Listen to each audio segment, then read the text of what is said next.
누가복음 21장 20절에서 28절까지 말씀 저와 여러분이 한 목소리를 읽도록 하겠습니다. 20절입니다. 너희가 예루살렘이 군대들에게 에워싸이는 것을 보거든 그 멸망이 가까운 줄을 알라. 그때 유대에 있는 자들은 산으로 도망할 것이며 성내에 있는 자들은 나갈 것이며 촌에 있는 자들은 그리로 들어가지 말지어다. 이 날들은 기록된 모든 것을 이루는 징벌의 날이니라.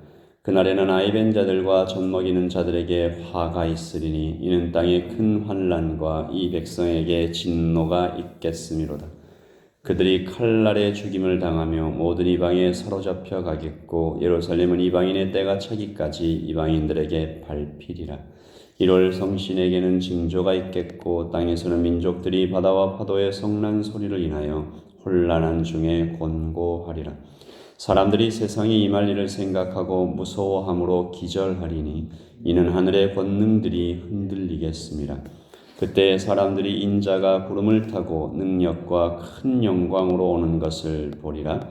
이런 일이 되기를 시작하거든 일어나 머리를 들라. 너희 속량이 가까웠느니라 하시더라. 아멘.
어제 이어 계속되는 마지막 날에 대한 하나님의 말씀입니다.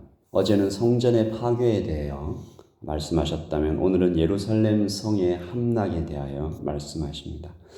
오늘 말씀 20절에 보시면 예루살렘이 군대에게 에워싸이는 것을 보거든 그 멸망이 가까운 줄을 알라. 주후 70년에 로마 장군 티투스에게 예루살렘 성이 함락이 되지요. 멸망합니다. 주님 말씀하신 그대로 예언이 이루어지지요. 당시의 상황이 눈으로 볼 수 없을 만큼 참혹했다라고 기록되어 있는데 역사가 요세푸스의 유대 전쟁사에 보면 이때 유대인 사망자가 11만 명, 포로가 9만 7천 명에 이르렀다고 합니다. 특별히 이 로마 군사들이 전투 요원이 아닌 민간인들을 잔인하게 살해해서 어린아이와 여인들 중에 사망자가 많았다는 점에서 그날의 참상이 더욱 진하게 다가오는 것입니다. 이때 산으로 도망가라라는 이 주님의 말씀을 기억한 많은 성도들이 전쟁이 나기 전에 베레아 지방의 펠라로 피신하여 목숨을 보존했다라는 기록도 있습니다. 이처럼 오늘 말씀은 역사 속에서 이미 일어난 이 주후 70년에 일어난 사건을 예언하시는 것이기도 하지만 그러나 동시에 우주적인 종말, 즉 예수님의 재림에 대한 말씀이기도 한 것입니다. 예루살렘이 상징하는 것은 우리 믿는 사람들의 공동체 교회일 것이고 군대는 적그리스도와 그를 추종하는 세력들이겠죠. 어제에 이어서 우리는 이날에 어떤 일이 일어나고 또 교회는 어떤 마음으로 이날을 준비해야 할까에 대한 주님의 말씀을 듣게 됩니다. 주님은 그날이 되면 세 가지를 행하라 라고 말씀하십니다. 첫 번째 말씀드렸듯이 산으로 도망가라 하십니다. 21장 21절입니다. 같이 읽을까요? 그때 유대에 있는 자들은 산으로 도망할 것이며 성내에 있는 자들은 나갈 것이며 촌에 있는 자들은 그리로 들어가지 말지어다. 항상 그런 것은 아니지만 산과 광야는 하나님의 장소로 도시는 사람의 장소로 비유되는 것이 성경 속에 있는 비유입니다. 유대에 있는 자들과 성내에 있는 자들에게 도시를 떠나라, 산으로 가라는 말씀은 지금 이 시대를 살고 있는 우리에게 어떤 의미일까? 도시를 의지하지 말라는 것이죠. 사람을 의지하지 말라는 것이죠. 하나님이 아닌 그 어떤 것도 그날에 있을 환난에서 우리를 보호할 수 없다는 것입니다. 그러므로 그날이 가까움을 볼수록 더욱 하나님의 장소에서 하나님을 의지하라라는 것이 산으로 도망가라는 주님의 말씀의 의미인 것입니다. 두 번째, 주님께서는 그날에 교회가 사랑과 선행을 더욱 행하라, 특별히 약자들을 돌보라 라는 말씀을 주십니다. 23절이죠. 그날에는 아이 된 자들과 젖 먹이는 자들에게 화가 있으리니 이는 땅에 큰 환난과 이 백성에게 진노가 있겠음이로다. 그날은 모두에게 다 힘든 날이지만 특별히 약자들에게 더욱 힘든 날입니다. 교회로서 이들을 돌보아야 할 책임에 대해 말씀하십니다. 고아들이 있는 곳, 고통이 있는 곳, 언제나 교회가 있었던 것처럼 마지막 날에도 교회는 약자들과 함께 서 있어야 할 것입니다. AD 260년에 로마 제국에 큰 전염병이 창궐했었던 때의 일입니다. 이때 기독교인들은 몸을 사리지 않고 아픈 자를 도맡아, 그러니까 병자들에게, 이 감염자들에게 가까이 간 것이죠. 필요를 공급하고 섬겼습니다. 그러다가 병이 실제로 자기에게 옮으면 이 자신에게로 끌어와 기꺼이 고통을 감내하고 많은 이들이 다른 이들을 간호하고 치유하다가 사망을 자신에게로 옮겨와 대신 죽음을 맞았습니다. 우리 교회 내에서 굉장히 뛰어난 이 형제들 중 가장 뛰어난 사람들이 이런 식으로 목숨을 잃었습니다. 반면 이교도들은 질병이 처음 발생했을 때 아픈 자들을 내쫓았고 가장 가까운 자부터 도망쳤으며 병자가 죽기도 전에 내다 버렸고 매장하지 않은 시신을 흙처럼 취급했다라는 기록이 있습니다. 그런데 결과가 참 놀랍다라는 것이죠. 그 전염병이 여러 번, 로마에 굉장히 큰 전염병에 한 번 창궐하고 또 여러 번 역병들이 있을 때마다 기독교인들의 생존율이 월등히 높았습니다. 이것은 시민들에게 기적으로 회자되었고 이 두 부류죠. 기독교인들의 사랑에 감동된 자들과 또 역병이 끝나고 난 다음에 벌어진 이 기적에 매료된 사람들이 함께 교회로 들어와서 회심자들은 더욱 늘어나게 되었습니다. 이 마지막 날이 다가올 때 또한 그 마지막 날이 실제로 닥쳤을 때 주님의 말씀을 우리가 다시 한번 마음에 새기는 것입니다. 히브리서 10장의 말씀이죠. 서로 돌아보아 사랑과 선행으로 더욱 격려하고 그날이 가까움을 볼수록 더욱 그리하자. 아멘. 마지막 세 번째, 일어나 머리를 들라 하십니다. 25절에 1월 성신에는 징조가 있겠고 땅에서는 민족들이 바다와 파도의 성난 소리로 인하여 혼란한 중에 곤고하리라. 26절을 읽겠습니다. 사람들이 세상에 임할 일을 생각하고 무서워함으로 기절하리니 이는 하늘의 권능들이 흔들리겠습니다. 아멘. 그날에는 1월 성신의 징조가 있을 것이다. 바다가 크게 요동칠 것이다. 하늘의 권능들이 흔들릴 것이다. 지금 말로 비유하자면 이게 해성들이, 유성들이 하늘에서 확 떨어지고 큰 쓰나미가 일어나고 태양이 빛을 잃고 이런 이야기들이겠죠. 갑자기 달이 붉은 빛을 띠고 이렇게 떠 있고 이 자연재해와 종말론적 재앙들이 일어날 것이다. 그러므로 이날은 예수님이 첫 번째 오신 날과 확연히 다를 것입니다. 예수님께서 첫 번째 오셨던 날은 별이 뜨긴 했지만 아주 극소수의 사람들만 라고 하면서 알아차렸지만 이날에는 전 세계의 모든 사람들이 분명히 알 수 있도록 예수님께서 재림하십니다. 여러분, 바람만 세게 불어도 우리 창문만 막 떨려도 우리가 겁이 납니다. 천둥만 세게 쳐도 겁이 나죠. 제가 바누아투 선교를 갔을 때 지진을 만난 적이 있습니다. 생각을 할 틈도 없이 이 무서움이 찾아오더라고요. 땅이 흔들리면 정신이 아득해집니다. 그러나 오늘 주께서 말씀하십니다. 이런 날이 찾아와도 세상 사람들처럼 기절할 정도로 무서워하거나 떨지 말라.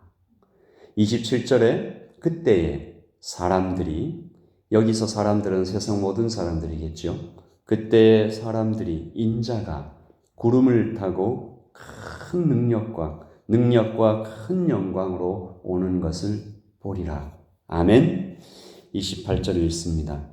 이런 일이 되기를 시작하거든 일어나 머리를 들라. 너희 속량이 가까웠느니라 하시더라. 하나님의 나라가 가까이 왔다.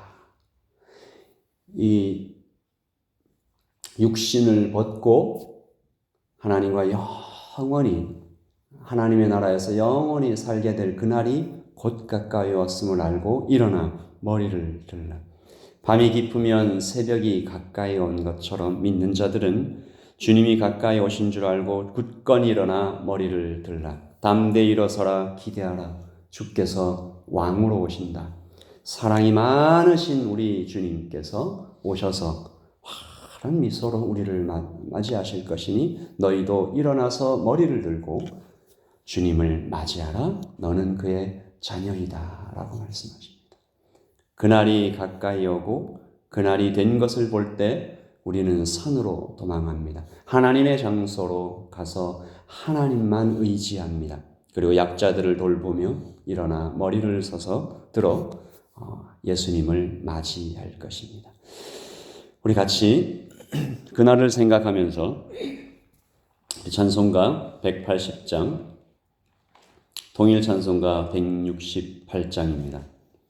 무덤 속에 잠자던 자도 그때 다시 일어나. 주님 다시 오실 날을 우리 알 수 없지만 항상 기도하고 깨어 있어서 기쁨으로 그때까지 참고 기다리겠네. 우리 2절과 3절을 기대하는 마음으로 일어서서 머리를 드는 마음으로 우리 같이 읽겠습니다. 무덤 속에 잠자던 자 그때 다시 일어나 영화로운 부활 승리 얻으리. 주가 택한 모든 성도 구름 타고 올라가 공중에서 주의 얼굴 배우리. 나팔 불 때 나의 이름, 나팔 불 때 나의 이름, 나팔 불 때 나의 이름, 부를 때에 잔치 참여하겠네.